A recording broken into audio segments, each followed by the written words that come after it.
Students, एक कदम शिक्षा की ओर में आपका स्वागत है।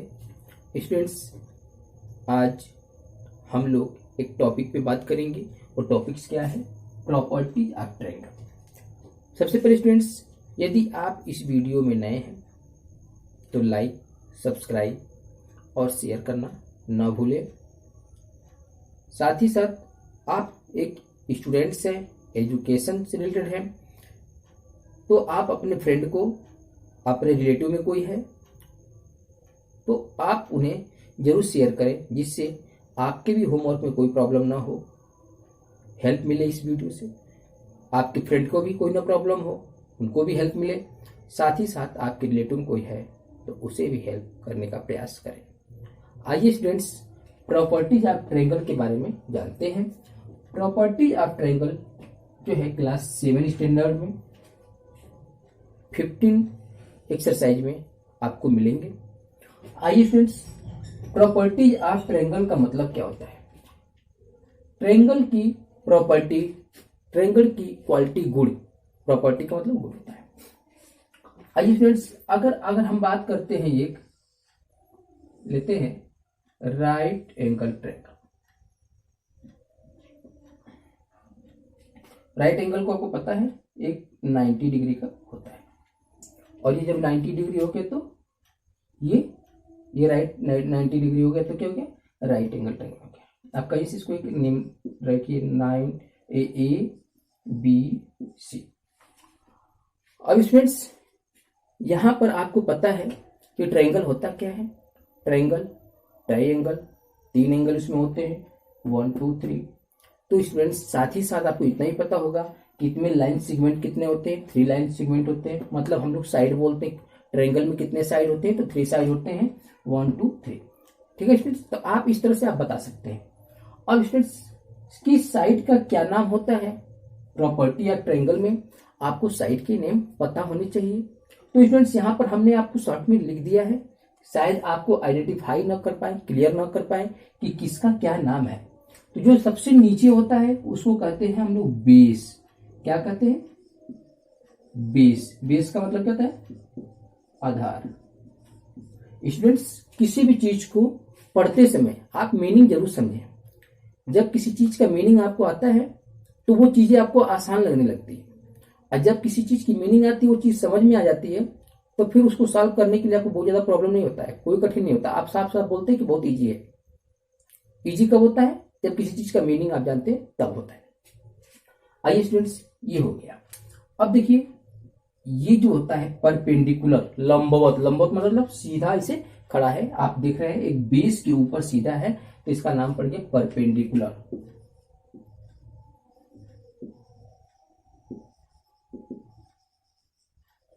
परपेंडिकुलर, परपेंडिकुलर क्या होता है? लंब। कुछ लोग इसको लंबवत भी कहते हैं, लंब या लंबवत लोग कहते हैं, लंबवत। अधिकतर आपको लंब ही मिलेगा, लंबवत के चक्कर में मत पड़िएगा स्टूडेंट्स। लाइए इसको हटा ही देते हैं, नहीं तो आप कंफ्यूज रहेंगे। ठीक है, इसको लंब ही कहते हैं। ठीक है, एक तरफ समझिए, लंब। अब याद आइए यहां पर हिपोटेनस। इसका मतलब क्या होता है? कर्ण होता है। कर्ण विकर्ण के नाम आप सुनेंगे। तो आपने देख लिया, एक जो ट्रायंगल होता है उसमें 3 एंगल होते हैं, 1 2 3 एंगल हो गए। ट्रायंगल में 3 साइड होते हैं, आपने साइड बता दिया। साइड के नेम भी आपने बता दिया। जो सबसे नीचे होता है, ठीक है, हॉरिजेंटल देख रहे हैं आप सबसे नीचे। जैसे पृथ्वी हमारा क्या है? बेस है, हम हॉरिजेंटल पे खड़े हुए हैं, तो ये बेस है। और हम खड़े हैं तो बिल्कुल सीधा खड़े हैं, तो हम परपेंडिकुलर हैं। स्टूडेंट्स, हम क्या हैं? परपेंडिकुलर हैं। अगर हमको आप चाहते हैं बेस बनाना, तो क्या करिए? उठा के पटक दीजिए।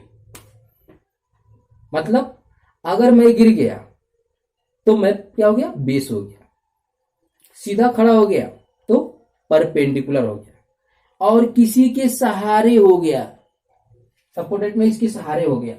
जब आप किसी के सहारे हो जाते हैं तो सहारे में क्या होता है, जब किसी का हेल्प लेते हैं तो क्या होता है, ध्यान से सुनिएगा, आपको बेस की भी नीड पड़ती है और साथ साथ आपको सहारा लेने के लिए ऊंचाई मतलब परपेंडिकुलर पार्ट्स का भी आपको जरूरत पड़ता है। तो उस कंडीशन में आप स्टूडेंट्स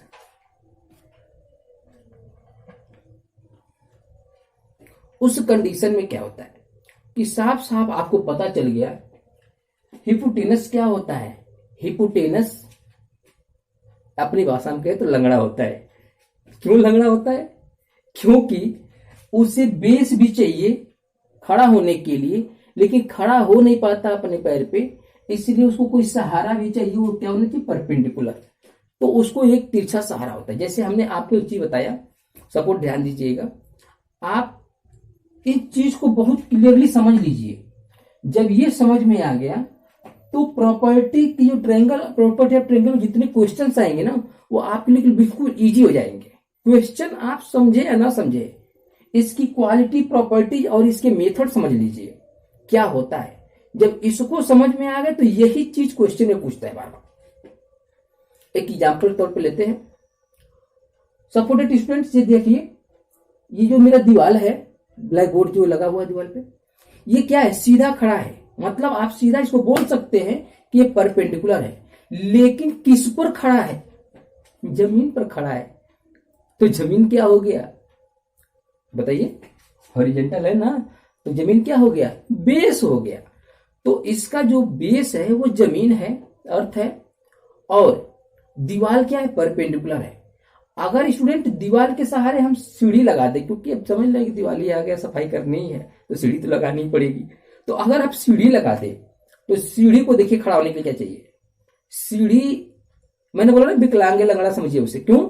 उसके दो पैर होते हुए भी वो सीधा खड़ा नहीं हो सकता, क्योंकि उसको खड़ा होने के लिए बेस की भी नीड है और एक सहारा चाहिए जो परपेंडिकुलर है। तो सीढ़ी को पहले जमीन पे रखते हैं और साथ साथ फिर दीवार पे लगाते हैं। विकलांग को सहारा की जरूरत पड़ती है। मतलब आप इसको बहुत बुरा मत मानिएगा, बस समझाने के लिए ऐसा बोल रहा हूं। तो उस कंडीशन में क्या होगा? आपको सीढ़ी क्या हो जाएगी? बोलिए, हिपोटेनस हो जाएगा, कर्ण हो जाएगा। आइए स्टूडेंट्स, अब इनके रिलेशन देखेंगे। इन सभी के आपस में कुछ रिलेशंस हैं, उस रिलेशन को समझेंगे। जिस रिलेशन को पता चल जाएगा तो वो रिलेशन का हम नाम क्या रख देंगे? फार्मूला, सूत्र। स्टूडेंट्स, बार बार मैं बोल रहा हूं कि जब भी मैं कोई चीज बोल रहा हूं तो उसका मीनिंग बोल रहा हूं, ताकि आप आसानी से समझते रहे। हिंदी से इंग्लिश, इंग्लिश से हिंदी। ओके स्टूडेंट्स, तो आइए हम देखते हैं फार्मूला।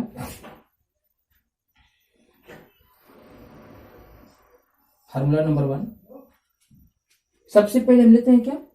परपेंडिकुलर, या मानिए चलिए हिपोटेनस लेते हैं। HYPOTENUS। हिपोटेनस का मतलब हमने क्या बताया है? कर्ण बताया है। मैं बार बार लिख दूंगा तो आपको याद हो जाएगा। कर्ण का अगर फार्मूला निकालना है, इसको पता करना है, तो इसको स्क्वायर कर दीजिए और उसके बाद से जो बचे हुए हैं इनका स्क्वायर करके ऐड कर दीजिए।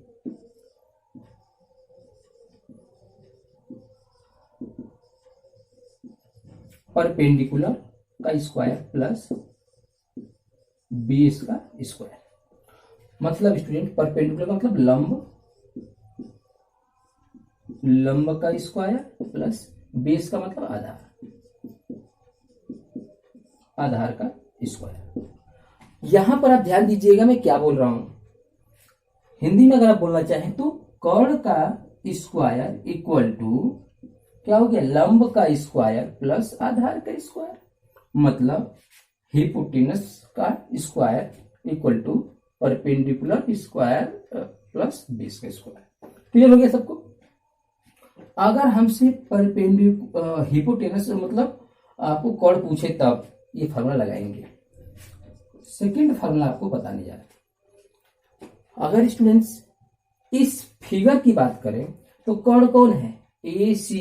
आप इस तरह भी लिख सकते हैं, AC का स्क्वायर इक्वल टू लंब कौन है? AB का स्क्वायर प्लस आधार कौन है? बेस, BC का स्क्वायर। ये देखिए आपके कई लैंग्वेज में हमने समझाया देखिए कई लैंग्वेज में हमने एक फार्मूला आपको बताया, क्या क्या बताया, ध्यान से देखिएगा। पहला इंग्लिश लैंग्वेज, दूसरा हिंदी लैंग्वेज, और तीसरा आपके जो ग्राफ डायग्राम बना हुआ है ट्रायंगल के उस लैंग्वेज में मैंने लिख के समझाया। तो स्टूडेंट इससे आपके 3 लैंग्वेज की नॉलेज हो गए, आप कहीं फंसेंगे नहीं। अगर मैं इंग्लिश बोल के भी चले जाऊं तो हो सके कि हिंदी वाले में आपको समझाने में प्रॉब्लम आ जाएगी, अगर हिंदी ही बोल के चला जाए तो हो सके कि इंग्लिश में प्रॉब्लम आ जाए, और अगर इस चीज को ना बताएं तो हो सके फिगर में प्रॉब्लम आए। लेकिन फिगर में प्रॉब्लम आएगी नहीं, जब इन दोनों को क्लियर होगा तो फिगर में प्रॉब्लम नहीं आएगा, क्योंकि आपको पता है कि कौन परपेंडिकुलर कौन बेस कौन है। तो ठीक है स्टूडेंट्स, तो इस तरह से आप कर ले जाएंगे। सेकेंड फॉर्मूला देखते हैं, आपको बताते हैं सेकेंड फॉर्मूला क्या होगा। सेकेंड फॉर्मूला ध्यान दीजिएगा, अगर ये पता है, अगर ये पता करना था तो ये काम कर लिया। अगर मान लीजिए परपेंडिकुलर पता करना है,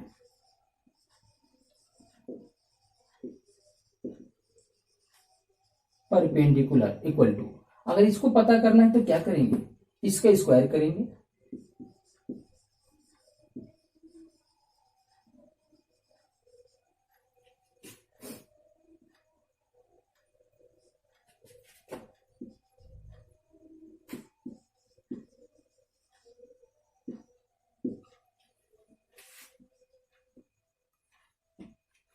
यहां ध्यान दीजिए स्टूडेंट, परपेंडिकुलर का स्क्वायर इक्वल टू हिपोटेनस का स्क्वायर माइनस बेस का स्क्वायर। परपेंडिकुलर को क्या बोलते हैं, लंब, मतलब लंब पता करना है तो लंब का स्क्वायर इक्वल टू हिपोटेनस का मतलब क्या था, कर्ण, कर्ण का स्क्वायर माइनस आधार का स्क्वायर। अब यहां इस फिगर से लीजिए, लंब क्या है, AC, AC का स्क्वायर इक्वल टू, AC के बाद क्या हो गया ये कर्ण, सॉरी लंब चाहिए स्टूडेंट्स, यहाँ पर ध्यान दीजिएगा, थोड़ा सा मिस्टेक हो गया। लंब का मतलब ये हो गया AB, AB का स्क्वायर इक्वल टू कर्ण क्या है, AC का स्क्वायर, और आधार क्या है, BC का स्क्वायर। एक चीज थोड़ा सा और आपको नॉलेज देना चाहेंगे, ध्यान दीजिएगा, इन नॉलेज क्या है, यहां पर ध्यान दीजिए। अगर आपको ये स्क्वायर में आ रहा है, अगर चाहें आप तो इसको आप अंडर रूट कर दें, AB एकदम क्लियरली आपको चाहिए तो अंडर रूट AC का स्क्वायर माइनस BC का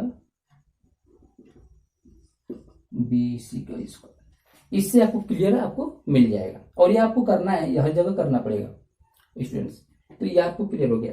अब चलिए एक और एग्जांपल, आप एक और फॉर्मूला बच रहा है, वो जो हिपोटेनस हो गया, परपेंडिकुलर का बेस निकालना है। तब थर्ड बेस के लिए क्या करना पड़ेगा, बेस का स्क्वायर इक्वल टू, अब देखिए बेस का आपका पता करना है तो क्या करेंगे, वही काम करेंगे,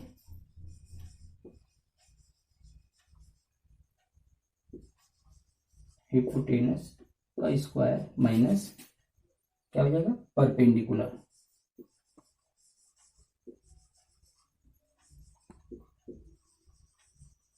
परपेंडिकुलर का स्क्वायर। अब स्टूडेंट्स यहां पर ध्यान दीजिए,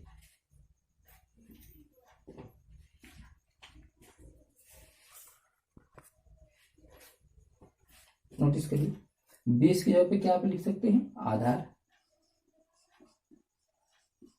आधार का स्क्वायर इक्वल टू हिपोटेनस की जगह पे कर्ण, कर्ण का स्क्वायर माइनस परपेंडिकुलर की जगह पे लंब, लंब का स्क्वायर।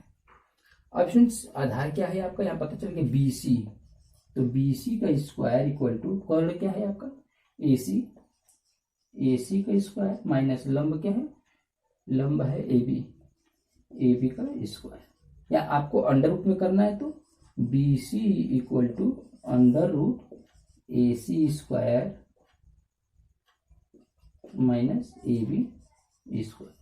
तो इस प्रकार से स्टूडेंट्स आप इस सभी प्रॉपर्टी को जान चुके हैं, और इस प्रॉपर्टी को जानने के बाद इसी फार्मूले पर जितने भी क्वेश्चन इस चैप्टर से, एक्सरसाइज से रिलेटेड आएगा, वो सब आपके सब आप आसानी से बिल्कुल कर ले जाएंगे।